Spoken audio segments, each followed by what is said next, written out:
14 things that make you catabolize and lose muscle mass. When it comes to gaining muscle mass, many people believe that merely exercising every day and not eating too much junk is enough. In part, they are not wrong. But did you know that there are other habits that can, without you even realizing it, be sabotaging your results? Some even think this information is a waste of time. But do you know what really is a waste of time? Training frequently and not seeing results because of things that are unrelated to your workout or diet, and that few discuss, is truly counterproductive. Suppose you train for 1 hour a day, 5 times a week. At the end of 1 year, you will have accumulated approximately 240 hours at the gym. It is disheartening to think that all that effort can be wasted because of small daily mistakes that could easily be avoided. Therefore, today we will show you 14 common habits that many people have and that cause catabolism and loss of muscle mass. Before we begin, please leave your name and the city from which you are watching our content in the comments. Number 14. Excessive aerobic exercise. Overdoing aerobic exercise can result in muscle mass loss because the body, in search of energy for prolonged activities, may resort to muscle proteins to keep the pace. This happens when cardio sessions are too long or too intense, elevating catabolic hormones like cortisol. In excess, this hormone inhibits protein synthesis and promotes the breakdown of amino acids, making it difficult to maintain hypertrophy. Moreover, excessive aerobic training can deplete glycogen reserves, leaving the muscle more susceptible to degradation, especially if the diet does not compensate for this energy expenditure. A crucial point is that anabolic signaling requires a balance between strength stimuli and cardiovascular stimuli. When cardio dominates the routine, the main stimulus becomes the efficiency in oxygen transport, rather than the development of muscle fibers. Recovery also suffers. Muscles worn out by excessive aerobic training have less time to rebuild, creating a fertile ground for catabolism. Although aerobic exercise is essential for heart health and fat burning, one should not push the limits to the point of sacrificing lean mass. Number 13. Excessive use of anti-inflammatories and other medications. A moderate inflammatory response is a natural part of recovery. When we train, we create microlesions in the muscle fibers that regenerate stronger. If inflammation is suppressed in an intense and continuous way, this repair signaling can be inhibited. In addition, many medications affect the water balance and nutrient retention, making protein synthesis less efficient. For example, diuretics can cause dehydration and electrolyte imbalances, while certain corticosteroids increase catabolism and diminish the muscle's ability to recover after intense stimuli. Another point is hormonal interference. Some substances can reduce the production of anabolic hormones, further hindering the gain of lean mass. The problem worsens when these medications are used without proper guidance, ignoring possible side effects on muscle tissue. Keeping the focus on natural recovery strategies, such as rest, quality sleep, and optimized nutrition, is essential to avoid the frequent use of drugs which, although useful in certain contexts, can hinder muscle mass development. Whenever medication is necessary, it is advisable to consult a professional to evaluate options that minimize the risk of catabolism, ensuring that the treatment does not sabotage all the effort put into training. Number 12. Lack of progression in training. Stagnation in training is one of the main reasons that lead to catabolism and muscle mass loss. When the body does not receive progressive stimuli, whether through increases in load, number of repetitions, or overall training intensity, it adapts to the current routine and stops building new muscle fibers at an adequate rate. In this condition, the muscle becomes seen as excess by the body, since there is no reason to maintain energetically expensive tissue without the corresponding demand. Progressive overload is the basic principle for hypertrophy. The muscle needs growing challenges to activate protein synthesis. Without this, metabolism drops and the body may break down muscle proteins to use as an energy source.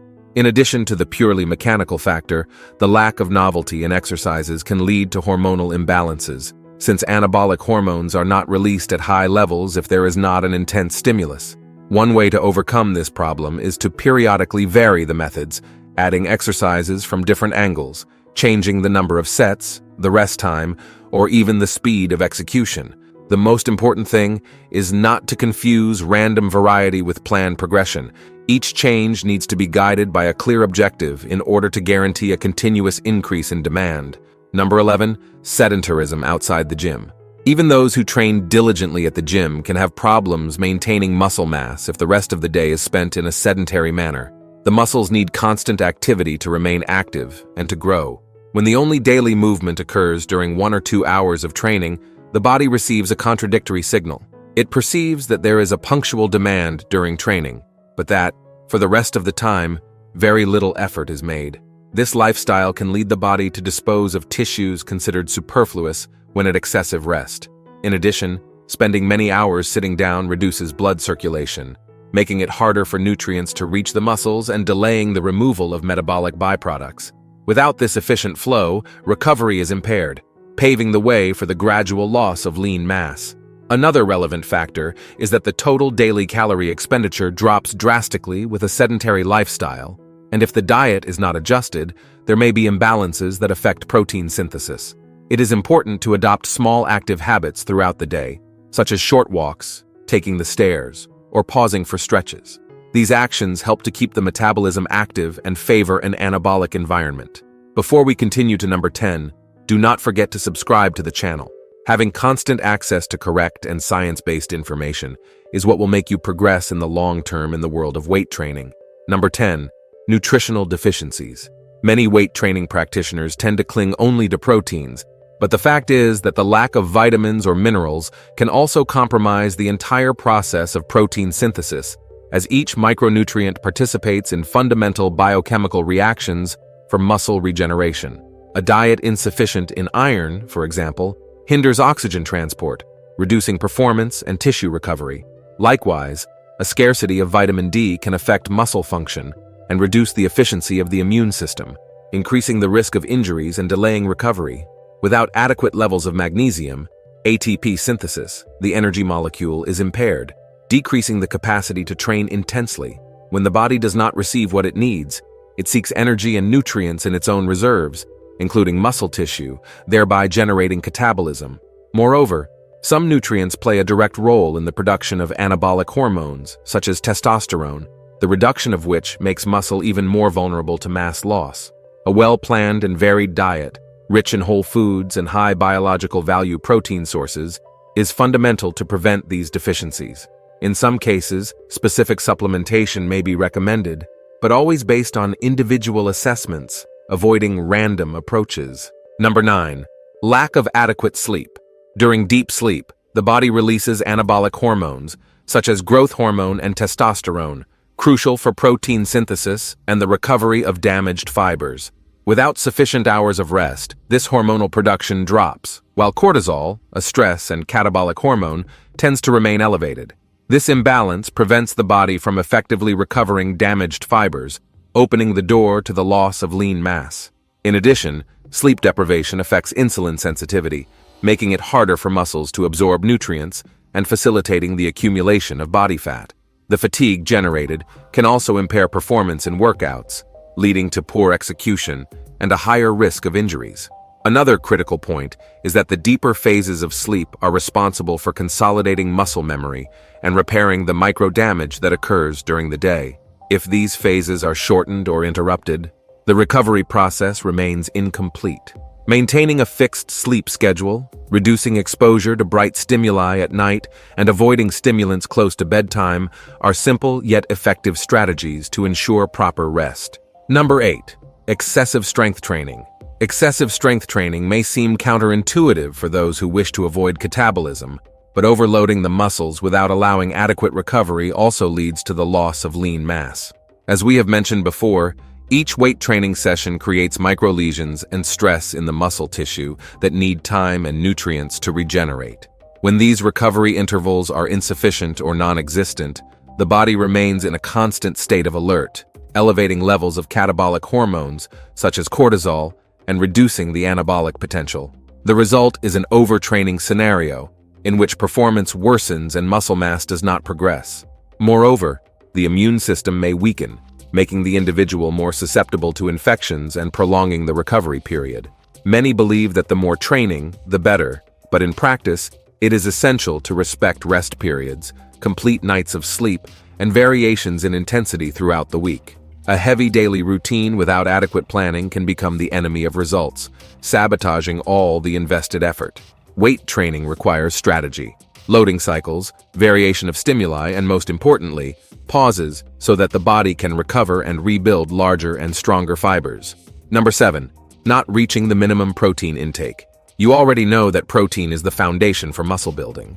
The fact is that when protein intake is low, the body does not have enough raw material to repair the microlesions generated by strength training. In this scenario, the organism withdraws amino acids from its own muscle tissue to meet vital needs, resulting in the loss of lean mass. Furthermore, the lack of protein compromises the synthesis of enzymes and hormones that regulate growth, further hindering the anabolic capacity. Another aspect is that high biological value proteins, rich in essential amino acids, make a difference in the quality of hypertrophy. Even if an acceptable amount of protein is consumed, if it is mostly incomplete, muscle building becomes inefficient. Distributing protein intake throughout the day is also crucial to maximize utilization, since the body processes and absorbs only a limited amount of amino acids per meal. There is no point in trying to concentrate your entire daily protein intake in just 1 or 2 meals. Number 6. Prolonging a caloric deficit for too long. Maintaining a prolonged caloric deficit for aesthetic purposes or fat loss can lead to undesirable side effects, such as muscle catabolism. When the body does not receive enough energy over extended periods, it looks for alternatives within its own system, with muscle being one of the sources of amino acids to generate energy. Thus, the body sacrifices lean mass in order to spare fat, something especially common if the deficit is extreme or accompanied by inadequate training and low protein intake. In addition, in a state of scarcity, the body reduces the production of anabolic hormones and increases cortisol, further weakening the ability to maintain muscle. Strategies such as a refeed, in which carbohydrate intake is increased on specific days, can help signal to the body that there is energy available, reducing the tendency to break down muscle proteins. However, a refeed is not enough if the overall structure of the diet is deficient. It is important to maintain adequate amounts of protein and not cut calories abruptly. The ideal is a more gradual process, allowing the body to adapt without initiating attacks on muscle reserves. When the deficit is too aggressive, the damage to lean tissue can be difficult to recover, requiring a new phase of gains later on. Number 5. Dehydration. Dehydration compromises a large part of the mechanisms for building and maintaining muscle. Without water at ideal levels, the transport of nutrients and the electrolyte balance are impaired, making it harder for amino acids and glucose to enter muscle cells. Additionally, water is essential to maintain cell volume, and this volume is one of the triggers for protein synthesis. When the muscles appear flaccid due to a lack of hydration, the signaling to produce new proteins diminishes. It is also important to mention that dehydration increases the concentration of metabolic byproducts, slowing their removal and hindering post-workout recovery. During intense exercise, losing fluid through sweat without adequate replacement aggravates these problems. The body may then shift its priority to maintaining vital functions, channeling resources that would otherwise be available for hypertrophy. Another point is performance. With reduced blood plasma, the heart has to work harder to pump blood, leading to premature fatigue and less effective muscle stimulation. Even mild dehydration can impact performance and, consequently, results. Drinking water only when you feel thirsty may not be sufficient, as thirst does not always reflect the body's real need. Number 4. Constant stress. Constant stress is a powerful stimulus for catabolism because the body releases high levels of cortisol in situations of prolonged physical or mental pressure. A common example is when the daily routine includes emotional problems, exhausting work, and insufficient rest. The organism remains in a state of alert, diverting resources from anabolic processes to deal with stress. In addition, chronic stress can deregulate other important areas, such as sleep, nutrition, and the motivation to train, creating a vicious cycle of muscle degradation. Research shows that highly stressed people tend to have poor eating habits, consuming less quality protein, and overindulging in ultra-processed foods. This further limits the nutritional support for the muscles. Practicing stress management techniques, such as meditation, breathing exercises, and strategic breaks during the day, can mitigate the catabolic response and improve the release of anabolic hormones. Maintaining a balanced lifestyle, including leisure time and time for mental recovery, is as crucial as following a good workout. Number 3. Ignoring post-workout rest. Recovery is not restricted only to nighttime sleep. Immediate post-workout rest is also fundamental to prevent catabolism. If, instead of resting or engaging in a light activity, a person chains a long cardio session or other heavy tasks, they run the risk of aggravating the microlesions in the muscle fibers and significantly delaying regeneration. In addition, the body needs time to reallocate bodily fluids, stabilize heart rate, and replenish glycogen stores. Ignoring this moment can increase cortisol production. Another relevant point is nutrition during this window. Consuming quality proteins and carbohydrates after the workout helps kickstart protein synthesis and reduce muscle breakdown. In this sense, it is not just about sitting or lying down, but about an entire context that includes proper nutrition, gentle stretching, or low-intensity regenerative activities. Rushing to do everything at once, without even taking a few minutes of rest, causes the muscle not to receive the proper signals to rebuild, prolonging the catabolic state and hindering progress. Number 2. Overdoing alcohol. Understand that it makes no sense to consume the ideal amount of protein if you are constantly harming your body with alcohol consumption. In addition to directly interfering with muscle protein synthesis, alcohol also impairs recovery and contributes to dehydration, which, as we explained earlier, are essential factors for maintaining muscle health. Alcohol also negatively affects the quality of sleep, and if you have read this far, you already know the importance of good sleep. And remember, drinking every Friday, Saturday, and Sunday is far from drinking socially. In this routine, you are drinking on almost half of the days. Number 1. Aging and sarcopenia. Aging is naturally associated with a gradual loss of muscle mass, known as sarcopenia, resulting from hormonal changes, reduced physical activity, and possible nutritional deficiencies. As the years go by, the body reduces the production of hormones such as testosterone and growth hormone. In addition, there is a decrease in anabolic sensitivity, making the stimulus derived from training and protein intake less effective than in younger individuals. Muscle mass, which already requires a large amount of energy to be maintained, begins to be seen by the organism as a dispensable luxury. Many adults and elderly people become more sedentary, whether due to joint limitations or routines that favor less movement, further aggravating muscle loss. However, this process is not irreversible. To learn how to reverse this process, which for some seems inevitable, we have just now displayed on the screen a video revealing the 10 best ways for you to reverse the natural loss of muscle mass after 50 years. Enjoy it, because I do not know how long the supplement industry will keep this available. Thank you for watching until here, and may God bless you, my friend.